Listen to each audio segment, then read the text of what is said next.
लेकिन स्केड्यूल अभी तक नहीं आया है। मतलब बड़ी हैरत की बात है, हम फ़ोन देखते रहते हैं, स्क्रीन देखते रहते हैं, लेकिन कोई खबर नहीं आती है। मीटिंग होती है तो मनसूख हो जाती है, पोस्टपोन हो जाती है, पता नहीं ऐसी कौन सी डिस्कशन होती है जो हमारे तक तो बिल्कुल नहीं आती है। लेकिन जब बात होती है स्केड्यूल की तो उसके बारे में सब खामोश हो जाते हैं। लेकिन अभी कुछ खबरें ये आ रही हैं कि शायद आज के ही दिन में स्केड्यूल आ जाएगा चैंपियंस ट्रॉफी का, और फिर देखते हैं कि फाइनली क्या डिसाइड होता है, मैच कब, कहाँ, कैसे, किस वेन्यू पर होते हैं। तो इस वाले से काफ़ी सारे सवाल आते हैं। और इसी के साथ आज पाकिस्तान और साउथ अफ्रीका आमने सामने भी होंगे। 50 ओवर्स का मैच होगा, प्लेइंग 11 में तब्दीलियां भी हुई हैं। तो इस हवाले से गुफ्तगू का सिलसिला जारी करते हैं। मेरे साथ मौजूद हैं sports anchor, sports journalist, sports analyst Irfan Zaheer साहब। अस्सलाम वालेकुम, कैसे हैं आप? Thank you for having me. Irfan साहब, एक तो हम काफ़ी देर बाद आमने सामने हैं, और दूसरा ये कि I am very glad that you are here.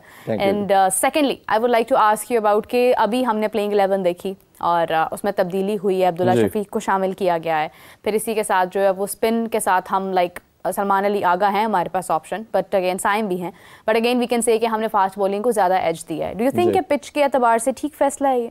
देखिए, इस वेन्यू पे ज़्यादा मैचेस तो हमने नहीं देखे, बट शुरू में तो अर्ली ऑन थोड़ा सा आपको लगता है कि मॉइस्चर होता है और बॉल सीम और स्विंग करता है। बट वाइट बॉल में अगर आप कंपैरेटिवली देखें तो साउथ अफ्रीका की जनरली जितनी भी पिचेस हैं वो बैटिंग को फेवर करती हैं। टेस्ट के अंदर आप ओबियसली हम कह सकते हैं कि रेड बॉल में तो 2-2.5 दिन के अंदर टेस्ट मैचेस खत्म हो जाते हैं।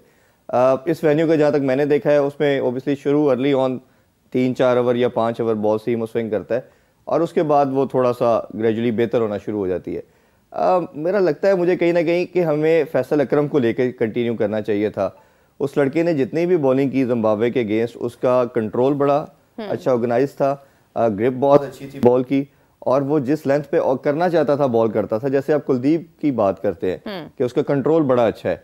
हमारा प्रॉब्लम यही रहा है कि हमने कोई पहले 4-5 साल में बच्चों को चांस नहीं दिया। हमने एक सर्टेन ग्रुप था उसको खिलाते रहे, और अभी भी समहाउ मैं देख रहा हूँ कि चांसेस तो दिए जा रहे हैं, बहुत फ्रीक्वेंट दिए जा रहे हैं, बट जो एक कंटिन्यूटी की हम बात करते हैं वो नहीं प्रोवाइड की जा रही। सुफियान ने जिम्बाब्वे में अच्छा परफॉर्म किया, हम उनको इधर लेके आए जब साउथ अफ्रीका, तो उसको लास्ट ओवर करवाना मेरी लॉजिक के अगेंस्ट था कि किस तरह आपका माइंड सेट था कि एक बंदा जो परफॉर्म करता आ रहा है, न्यू कमर है, आप उसको लास्ट ओवर दे रहे हो। और प्लस आपको पता भी था कि वो हिटिंग कितनी कन्वीनियंट है, और आपकी 58 और 60 की बाउंड्री थी। तो आप अपने बच्चों को किस तरह ग्रूम करते हैं, किस तरह उनको लेके चलते हैं, किस तरह ब्रॉटअप करते हैं उनका। बट सम हाउ न अदर मुझे लगता है कहीं ना कहीं माइंड सेट जो है वो ये है कि कोई ऐसा ही परफॉर्मेंस बुरी होगी तो हमारा जानने वाला, हमारा दोस्त वो टीम में आ जाएगा। ये चीज़ कहीं ना कहीं ट्रिगर करती है इनके माइंड में, और शायद उसी वजह से हम कंटिन्यूटी नहीं देख पा रहे। अब फैसल अकरम आज से सोच रहा होगा कि मैंने पाकिस्तान को रिप्रेजेंट किया, अच्छा किया, मैं टीम का पार्ट नहीं हूँ। डोमेस्टिक में जाता है, वो बेंच पे बैठा हुआ है। साजिद खान आपको टेस्ट सीरीज जितवाता है, और कहाँ से जितवाई, किस कंडीशन में जितवाई कि आप 850 करके भी टेस्ट मैच आपने देखा कि आपने करवाया, और जिस तरह बुरी तरह आप हारे, उसमें आके आपको जो उसने अपने बॉडी लैंग्वेज अपनी शो की, despite of all the things आपने उसको बाहर कर दिया। तो ये जो आप मैसेज देते हैं लोगों को, ठीक है आपकी कंडीशन सूट नहीं करती, आई एग्री विद दैट कि जी आपकी बॉलिंग कंडीशन होगी, फास्ट बॉलर को मदद देगी, बट ऐसा प्लेयर डगआउट में तो बैठता है, स्क्वाड में कैसे नहीं होता? ये मुझे इसकी लॉजिक समझ नहीं आ रही।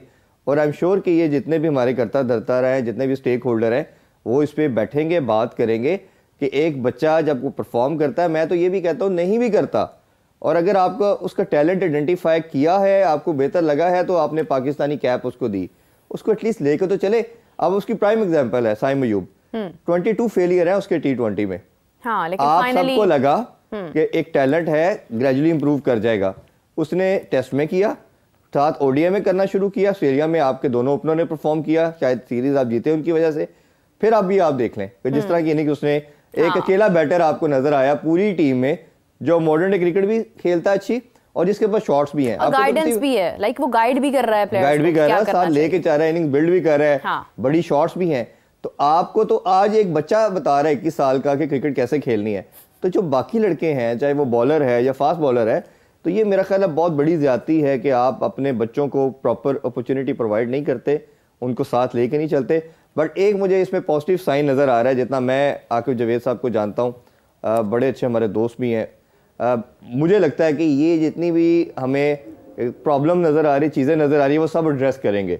आई नो कि ये प्लेयर पावर हमारे कल्चर में बहुत ज़्यादा है, और एक सर्टेन ग्रुप है वो शायद इस तरह की चीज़ें नहीं करती जिस तरह का उन्हें आते साथ एक मैसेज दिया था कि 3-4 सीनियर प्लेयर को उन्होंने बाहर बैठा दिया। ये आसान मैसेज नहीं था देना, और वो किया उन्होंने, फिर उसके बाद आपको रिजल्ट भी मिले। बट मुझे लगता है कि उनको भी थोड़ा टाइम लगेगा सारी ये चीज़ों को मैनेज करने के लिहाज से। बट जितना मैं उनको पर्सनली जानता हूँ, ऑलमोस्ट 10-12 साल से, वो किसी के दबाव में आने वाला बंदा नहीं है, और वो चीज़ें अपने तरीके से लेके चलेंगे और ज़रूर करेंगे। देखें, आप की बात किसी हद तक ठीक है, मैं एग्री करती हूँ, लेकिन मैं थोड़ा सा डिसएग्री करूँगी इसके साथ। आकिब जावेद साहब किसी के दबाव में आने वाले पर्सनालिटी नहीं है, वो उनकी बिल्कुल भी नहीं है, लेकिन वो तब तक ऐसी थी जब तक वो लाहौर कलंदर्स की नुमाइंदगी कर रहे थे, वो खिलाड़ियों की इंडिविजुअली नुमाइंदगी कर रहे थे।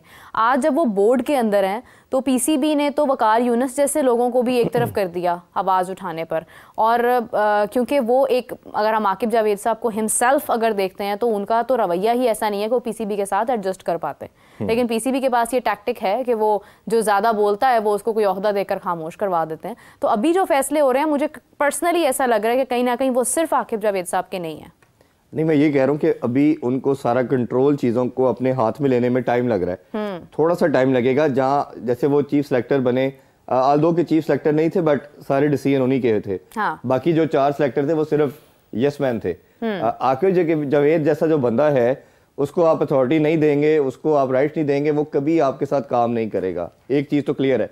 और ये जितनी दफ़ा भी बोर्ड के साथ उन्होंने काम किया, हमेशा जब उनके साथ किसी चीज़ पर डिसएग्री किया जाता था या आप उनको कन्विंस नहीं कर पाते तो वो छोड़ देते हैं। ये उनकी हिस्ट्री रही है। और अभी भी जब उन्होंने ये ज्वाइन करना था, खैर मेरी भी उनसे इनफॉर्मल बात हुई, तो उन्होंने अपनी सर्टन चीज़ें बताई कि ये चीज़ें कही गई हैं, अगर वो एग्री करेंगे तो मैं एक्सेप्ट करूंगा।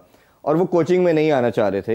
ये मैं आपको कैटेगोरिकली बता रहा हूँ। वो उनको शायद अकेडमी का, हाई परफॉर्मेंस सेंटर का डायरेक्टर का रोल या इस तरह का दिया जाता। वो प्लेयर डेवलपमेंट में ज़्यादा बेहतर अपने आप को समझ रहे थे कि जो रीहैब बच्चे कर रहे हैं उनको लेके चलूँ।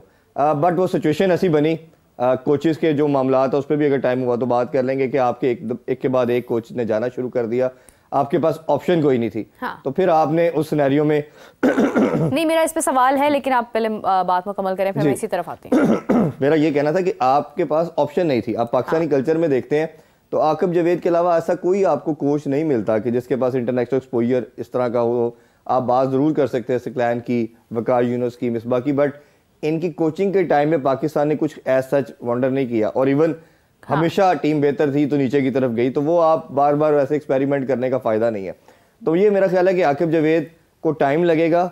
अगर किसी तरफ जो आप बात करी है हर्डल आएगा, कोई बैरियर आएगा, तो आकिब जावेद को जितना मैं जानता हूँ वो कंटिन्यू नहीं करेंगे, वो इसको छोड़ देंगे इस ओहदे को, क्योंकि उनको ऐसी शायद कोई रिक्वायरमेंट एज सच है नहीं है कि वो चीज़ को कंटिन्यू करें।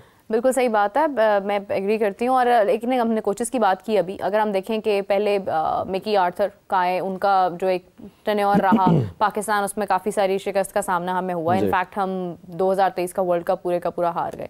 उसके बाद जो है वो आप देखें कि हमारे साथ होता ये है हमेशा से कि टूर्नामेंट से कुछ ही देर पहले एक कोच आता है, हमें सडनली पता चलता है कि ये कोच आ गए, और टूर्नामेंट के नेक्स्ट टूर्नामेंट शुरू होने के कुछ ही देर पहले वो कोच चला भी जाता है। हमारे पास 2 कोचेस थे, वाइट बॉल के, रेड बॉल के, दोनों ही जा चुके हैं, और दोनों ने ही जाकर जो है वो आप समझ लेके मिट्टी पलीद करने में अपना भरपूर हिस्सा निभाया है पीसीबी के हवाले से।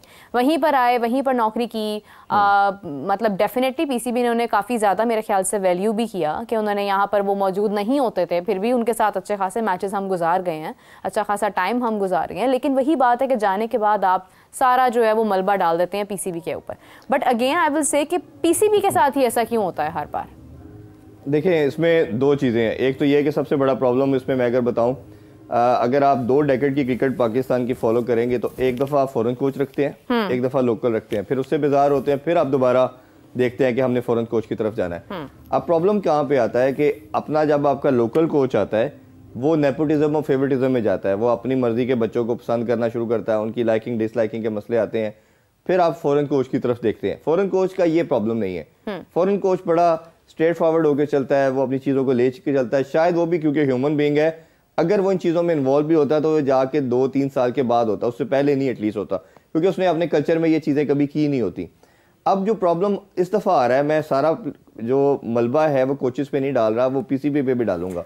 उसकी रीजन ये है, हाथों से बचती हाँ जी, अब देखे ना, क्या उन्होंने अपनी मर्जी से ये चीजें एक्सेप्ट की थी? मिकी आर्थर का जैसे आपने जिक्र किया, हाँ। मिकी आर्थर का पहला टेन्योर देखे 3-4 साल का, जिसमें आपने चैंपियन ट्रॉफी जीती। हाँ, मिकी आर्थर, ग्रांड फ्रार, ग्रैंड लुडन, और आपके शेन हेस, ये 4 कोचेस थे जो टीम को लुक आफ्टर कर रहे थे। चारों आपके हाई परफॉर्मेंस सेंटर में रहते थे।